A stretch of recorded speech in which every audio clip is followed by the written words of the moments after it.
Being a creator is somehow the most fulfilling and deeply stressful thing I've ever decided to do. Not just here on YouTube, but in regard to my real passion, which is writing. So I admire other people that occupy the same lane as me, even more so when they achieve something that I one day hope to. Which brings me to the topic of today's video, a future manga to be known as Hyperborea. A while back, the author Ethan Zolotor reached out to me to promote his book series of the same name. I was given physical copies of his work to read, which you can see right here on my desk behind me, and the intention was to carve out a sponsor segment in the upcoming Three Kings video since he himself was also a part of our community. Life kinda got strange for me in late 2023 and was a total shit show in 2024, so I never really got a chance to truly sit down and work on that project. Recently though, he brought it to my attention that he had tapped his friend and artist Rodrigo Rizo to spearhead a manga adaptation of his story. I was asked if I'd be interested in reading it and sharing it with you all, and I accepted. After receiving a physical copy in the mail and getting a digital copy to use for the video, I got to work on writing the script. First and foremost, while I did receive a review copy, I was not given any monetary compensation or anything for my thoughts or opinions, so don't worry, this is going to be an honest review with genuine feedback. I respect Ethan as a writer, creator, and a peer, and if the tables were turned, I'd want him to afford me that same respect. Before we dive in though, as always, a huge shout out to these wonderful people for their continued support over on Patreon, with a big thank you to Celestial tier members Brendan Carlson, Cho In Shin, Stephen PD101, This One Sneck, Totally Reasonable Curb, and Trey Hardy. If you'd like to support the channel, snag a place in the credit scroll or see videos early, consider heading over to Patreon, which is linked below. If you can't, a like and a subscribe also go a very long way in helping out small channels like mine. Now, to give you a feel for what Hyperborea is, I'm going to loosely be going over the events of the first chapter, which introduces us to our principal characters, Eos and Maxima. However, unless I'm giving a specific example of a panel tied to a talking point, I'm going to be blanking out most of the dialogue. Because at the end of the day, I want you to pick up a copy of Hyperborea, read it for yourself, and form your own opinions. Art is subjective, as I always say, and you should always keep that in mind when listening to anyone review media. If you'd like to read the first few chapters of the Hyperborea manga for yourself before diving into this review, there's a link in the description and pinned comment that will allow you to do so for free. So go do that, and then when you're done, come right back here. For everyone else, let's roll on in. So Hyperborea is a story that closely follows the goings-on in the lives of siblings Eos and Maxima. The duo live in the remnants of the United States, which is part of what's now known as the North American sector. Life is difficult in this not-so-distant post-war future setting, and the pair are first seen traversing a desert zone that's separated from the rest of the region thanks to a massive and unending sandstorm. We find out right away through some narration that Eos and Maxima are unfortunately in the unenviable position of being slaves to the government thanks to inexplicable powers they were both born with. In fact, when we first meet them, they're supposed to be returning home to begin their work shift. However, Eos' attention is pulled towards a silo that he assumes was uncovered by the storm. Despite his sister's initial protest, the two end up exploring the empty structure. While there, Eos produces a mysterious silver coin, the only thing he or his sister have to connect them to their lost family. It's clear that whatever this coin is, there's no documentation on it, as he tells Maxima that despite going through a book all about foreign coins, their dad's coin wasn't in it. He says it's another dead end, so we as the audience know that means he's been at it for a while. Unfortunately, the kids aren't alone in the silo, and a man with a gun makes his presence known. Max hops into the sand inside the silo below to escape, while the stranger attempts to steal the coin from Eos. When he succeeds in doing so, he recognizes the coin and assumes it certainly couldn't possibly belong to the boy. The brief scuffle results in the reveal of Eos' power, but also leads to his coin falling into the sand below. To make matters worse, the sand is wet, which causes Maxima to become stuck and slowly begin sinking into it. Eos is forced to decide between retrieving the only memento of his father or saving his quickly sinking sister. Naturally, he opts to save Maxima and allow the coin to vanish from sight. When all is said and done, both the coin and the mysterious man that recognized it are both gone. Left with nothing but defeat and returning empty-handed, all the siblings can do is leave the silo behind, having no clue what fate has in store for them. That's just the first chapter, and I even left out an entire flashback sequence that adds to the mystery even more. If that sparked your interest, then again, I highly recommend checking out the manga for yourself. Or if you're more the bookish type, you're in luck because there are several entries in this series readily available. You can find a link that'll lead you to both in the description and pinned comment.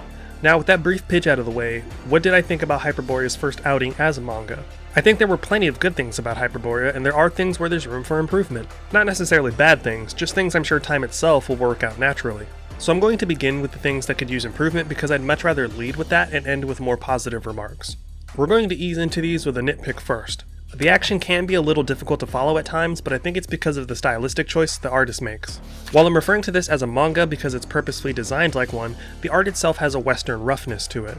The roughness is usually supplemented by fully colored panels, which can help the eye follow the flow of action a little easier, whereas traditional Japanese manga tends to keep its art much cleaner detail-wise to preserve as much of the flow and action as possible.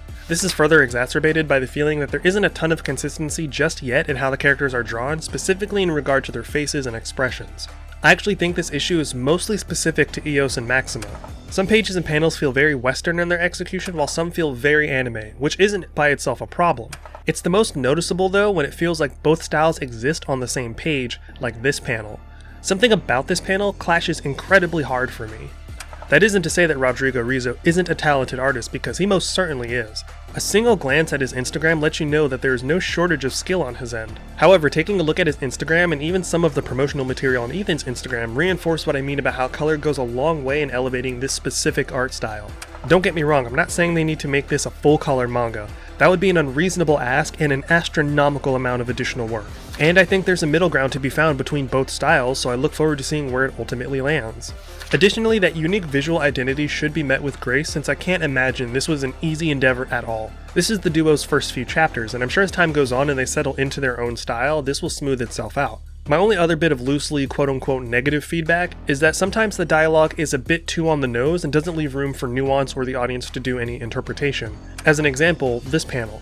Maxima tells us that she's sinking into the quicksand, but I don't think it was necessary to be that blunt about it. We already know from a previous panel that the sand is wet and she couldn't get free. All it would have taken to get the same point across would just be for her to exclaim that she's sinking. There's something that writers grapple with called naturalistic dialogue. As you can probably infer, it's dialogue between characters that has the same fluidity to it as a conversation you'd have in real life. If you can take what your characters are saying and have that same conversation out loud with another person without feeling awkward, stilted, or even cringy, then you've likely achieved what you wanted. It's why Quentin Tarantino's dialogue often feels great, because you can imagine yourself overhearing a conversation like the Royale with Cheese dialogue from Pulp Fiction in real life. It's also why it feels a bit awkward when characters keep saying each other's names during a scene, because people don't do that in real life.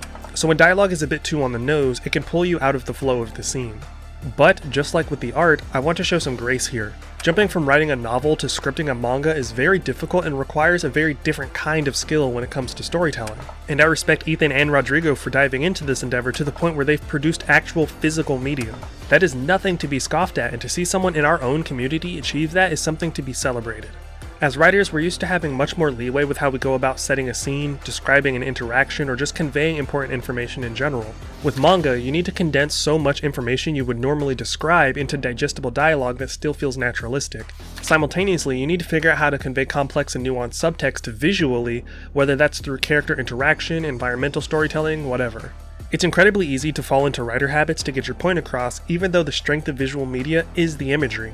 And just like with the artwork, the solution to this is just time, effort, and good faith feedback. While it's important to hit the ground running, this is something that'll smooth itself out on its own the longer the project goes on.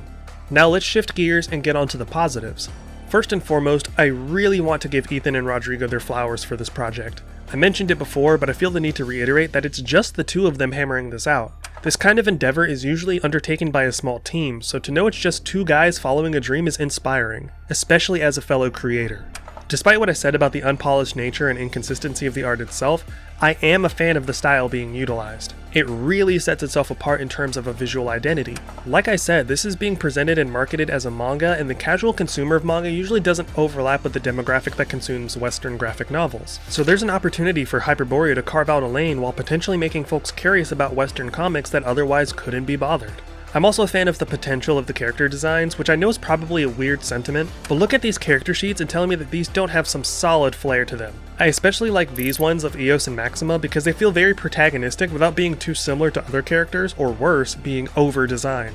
It's a series of potential designs that work for characters living in a desert environment, which also doubles as visual storytelling. Nothing about the artwork feels cookie cutter or recycled, which in turn gives the reader even more of an incentive to turn the page and see what awaits. I particularly love the various establishing shots that take up entire pages, and even those that don't, and are there to set a specific tone or vibe. Rodrigo really shines with these moments, whether they're drawing your eye to a new location, communicating the danger posed by a character, or simply slowing things down again.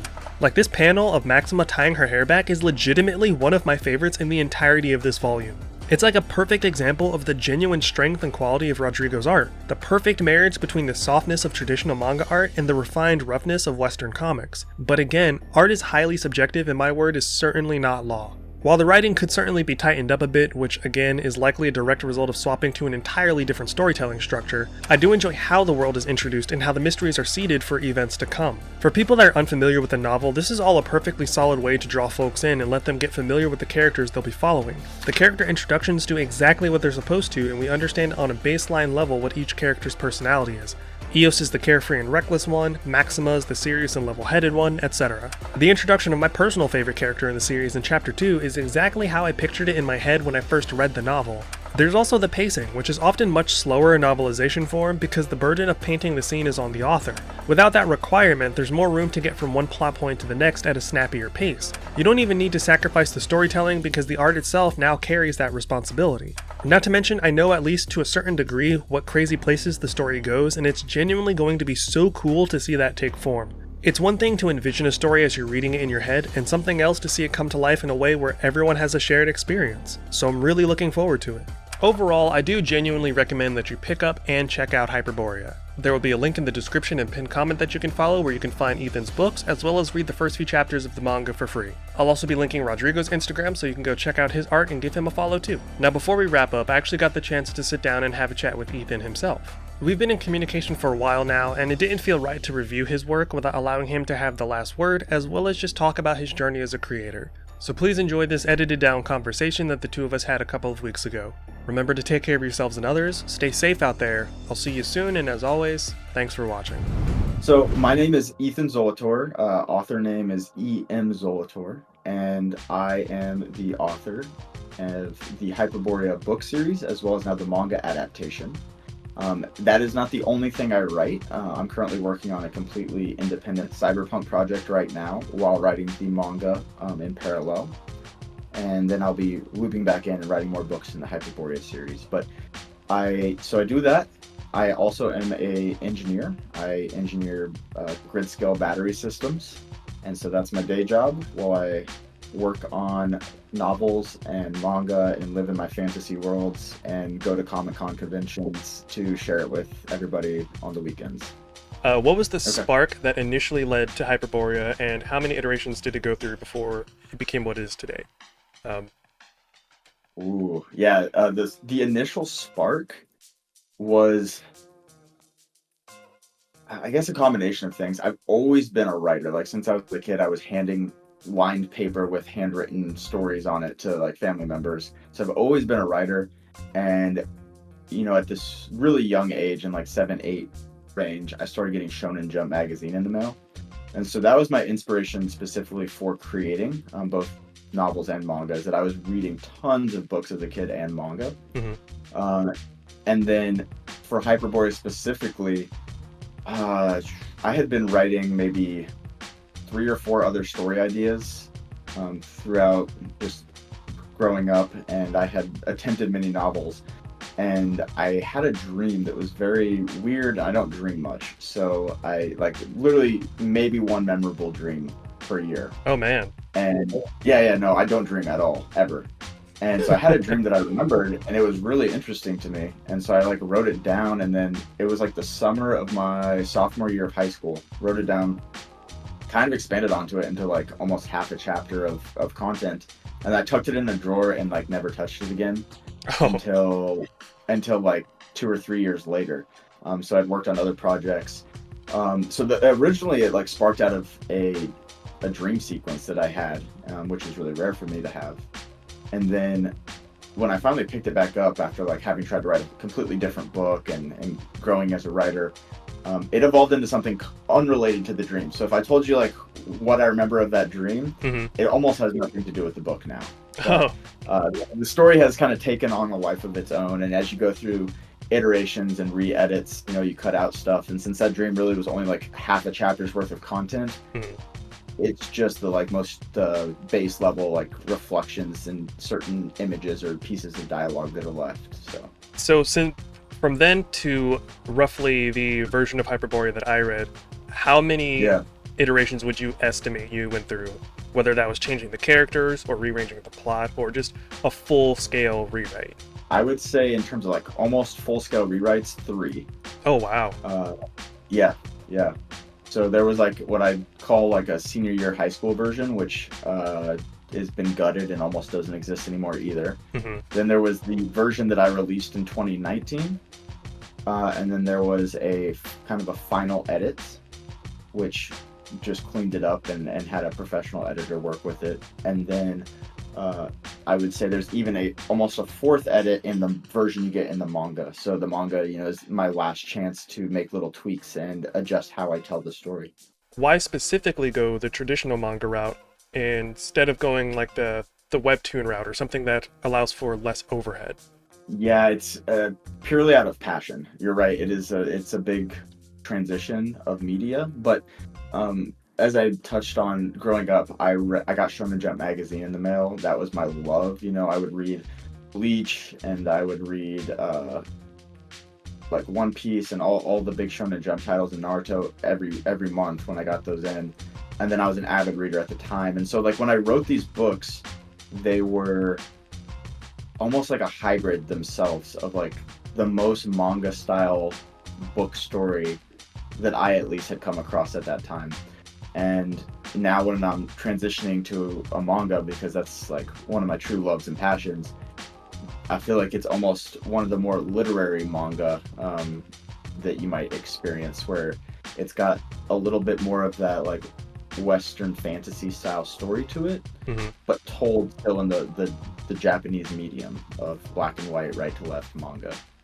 Gotcha. And with that flavor of like power systems and character development. Yeah, it has all the trademarks of what people associate with traditional shonen manga. This is kind of rolling into something I am the most curious about, and it comes down to the artwork for the manga certainly allows it to stand out in terms of what people are used to in the manga space. How did you land on Rodrigo as the artist for such an important project? Yeah, so Rodrigo and I are like friends at this point. He is a Brazilian artist. He lives down in Brazil. But I stumbled upon Rodrigo purely just like if you were to see my personal Instagram account, I just like follow artists habitually, and it's just a big art collection account. Okay. That's what I personally follow. So back in like the early days of Instagram, I think, I want to say like 2016, 17 era, when there was still lots of organic growth and accounts were small, I found Rodrigo when he had like a couple thousand, like 2,000 or 3,000 followers. No, not even that much. Sorry, it was sub 1,000. I think he had 700 followers then. And I loved his artwork. I was like, this guy is so much more talented than his audience that he has right now. And so I interacted with him for a couple of years. And then when I finished my first book, I reached out to him and I was like, hey, would you do a book cover? Love to pay you for your art. And at that point, I think it was maybe his first, if not one of his very first commissions ever. So we developed the relationship that way. And the book cover here, I have one that you see, and it's behind me, is actually not the original book cover. So in the same way that we get multiple iterations at things, he did a book cover that it didn't pop quite as much with the color palette, and the posing was a little weaker. Still amazing, but he got to go back and redo that when he did my third book cover. So I kept using Rodrigo's art for book covers as we went on through the years, and then I was very nervous, but I pitched him on the idea of a manga in January of 2024, and it took a little convincing that it was going to work out and it was a good idea, but I got him doing it, and so we're going full time right now on making manga. That actually brings me to the next question, which, how do you two as a duo go about storyboarding?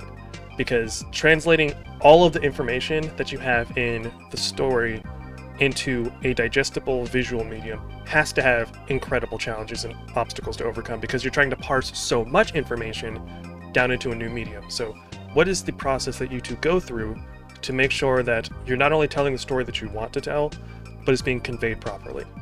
Yeah, we are still evolving that process, actually. Like, it is an ongoing ramp up, I would say, because when we started, so a lot of people ask about like the pace of this manga, how frequently it's going to come out. And when we started, we had no idea the right process for this. And so it was very slow, very long build up as we got our idea of the style of the world. And now we're kind of at a certain cadence that we're going to keep trying to improve that cadence. But what we typically do right now is I write a script that is pure text, Mhm. and then I fill it with a lot of manga or not even just manga, but just a lot of image references of what I'm thinking. Like I kind of have like an encyclopedia knowledge of manga pages. I'll be like, there's a type of shot that they do in Vagabond or that they do in Bleach, and like we could do something like that. So I'll give them a couple ideas for certain pages. Some I'll leave blank. Some are very American like ideas when there's a lot of military stuff in there, right? Like with Humvees and things like that as you get later into like chapter 4. And so those I'll provide like real world images. So I fill it up with lots of images and then I hand it over to him. And he's been actually going back and forth. Sometimes he provides me like hand-drawn storyboards, and sometimes he provides me digital storyboards. So he's still evolving with his process as well.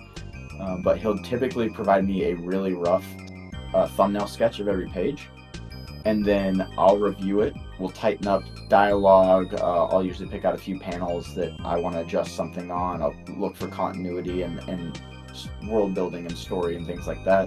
And then once we get the check through the storyboard, he'll go at a 5-page pace and turn in 5 finished pages, and we review those, and then we go to the next 5. And I would say generally 95% of the time he is the master of the panel flow, the art, and everything. Mhm. But occasionally there's been a few pages where we've significantly reworked with ideas that I've had where I feel like the panel flow or the camera angle's not right. And so sometimes there's been a couple instances where I'll actually sketch out a page with the idea that I have, and I'll draw the character or the flow of the panels and how I think it might flow a little better. What would you say is your favorite part about writing for a manga? Getting to experience your world outside of it. So as an author, and you've done some writing, you probably know what I'm talking about. Like if you look at something that's world famous like Game of Thrones or Harry Potter, you have to think the author has never experienced that story as a consumer, right?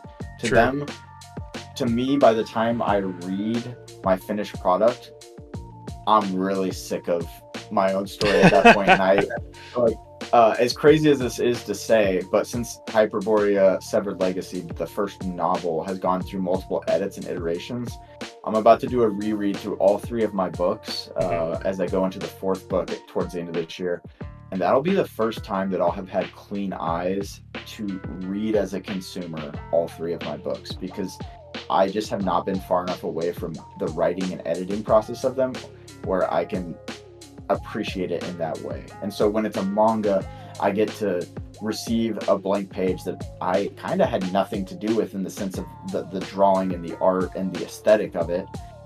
Even though I've seen thumbnails and I've given feedback, like it's a cleaner experience where I get to actually enjoy the world a bit more. So for me, highlight of my week is when I get 5 pages in from Rodrigo and I get to enjoy them. I'm sure there are plenty of people in this community who are aspiring artists or authors. What advice would you give those people looking to follow the same path or road as you? Oh yeah, I do get this a lot. So first one is you got to do it out of passion. Like the industry is full of gatekeepers. The money is nearly non-existent except for the top echelon. So you got to do it out of passion. Like if luckily I am blessed to the point where this is gaining some traction and momentum, and I'm pretty good at the convention life at this point as well. But up until that point, and even afterwards, even if that all disappeared, like I would still write this because I have the compulsion to have to write this, right? Like these stories need to come out.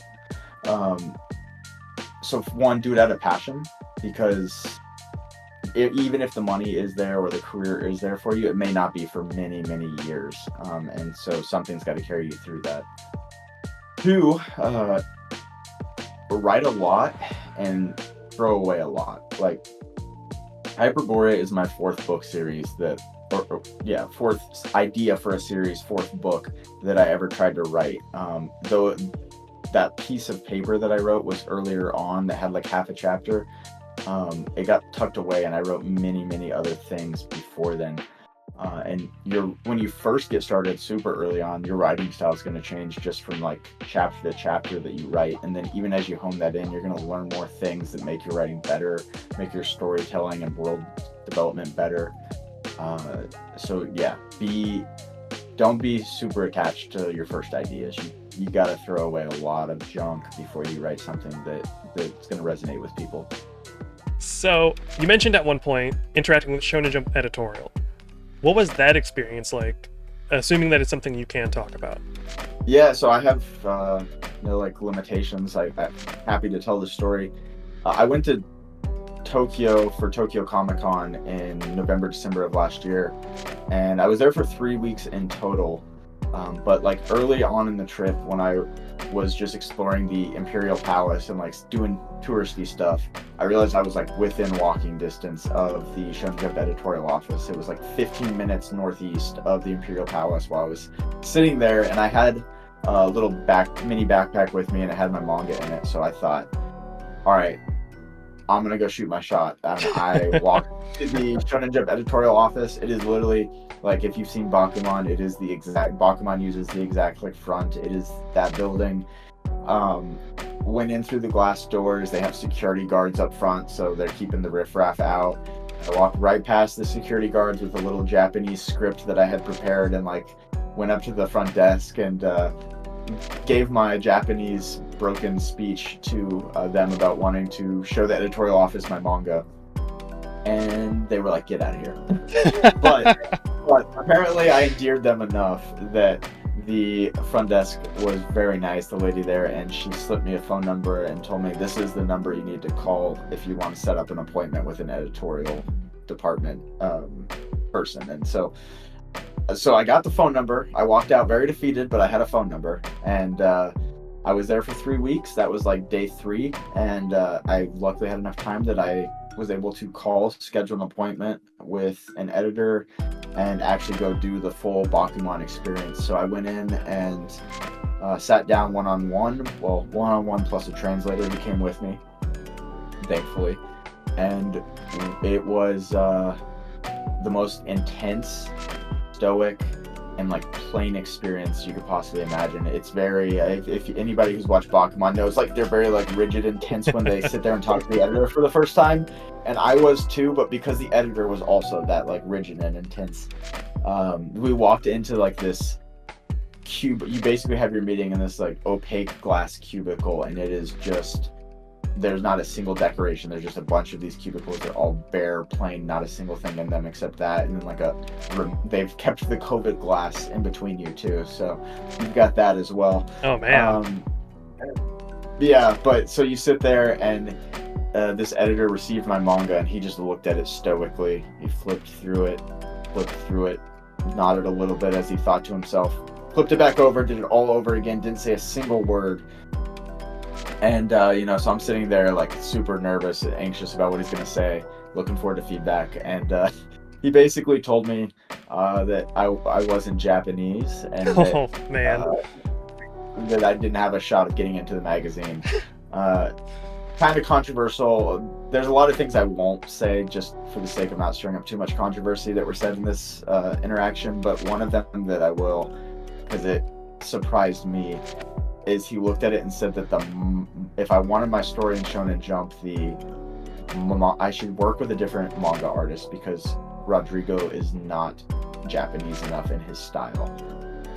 And that surprised me because, yeah, I read a lot of manga, and I accept that Rodrigo has more detail and kind of looks more like a Berserk or a monthly magazine type of level of detail to his art, but it still has a manga flair to it. And I would have thought it brought something extra to the table that they might have been interested in, but they just straight up told me, find a different artist if you want to do this. That is wild. So that one actually, yeah, that one offended me, because personally, and this is what I told my translator as we walked out, I was like, Rodrigo's my favorite artist that I've like seen, period. I love everything he does. I want to be able to keep him making art and pay him to make art for the rest of his life if possible. So the idea of not working with him to make manga is crazy to me. Yeah, now I will say I did get to meet at the Tokyo Comic-Con. I had an editor from Manga Plus walk up to my table and check out my manga, and we interacted, and he was way more casual. His English was actually pretty good, so we talked quite a bit and just had a much more casual interaction. The digital side is like an entirely different entity and company. It's like under the same umbrella, but like they have different office locations on completely opposite sides of the city. And they seem much more receptive to like foreign manga and the idea of helping promote foreigners to get their manga into Japan. And so we had a conversation about that, and it was very productive, very interesting.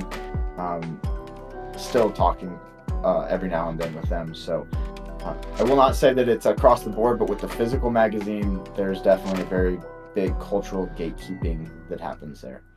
And I think that's a great place to wrap the conversation. Let the people know where they can find you, what you got going on. I'll make sure to throw all of that on screen so people know how to connect with you. Awesome, thank you. So right now the manga is up for free to read digitally on Webtoons, Global Comics, and Manga Plus Creators. So you can find all of those places will have the manga regularly. We will be doing a physical release of it, and that will be coming up early summer. So keep an eye out for that. Until then, you can get my novels on Amazon, and you can follow me on social media to see when the physical release of the manga comes out.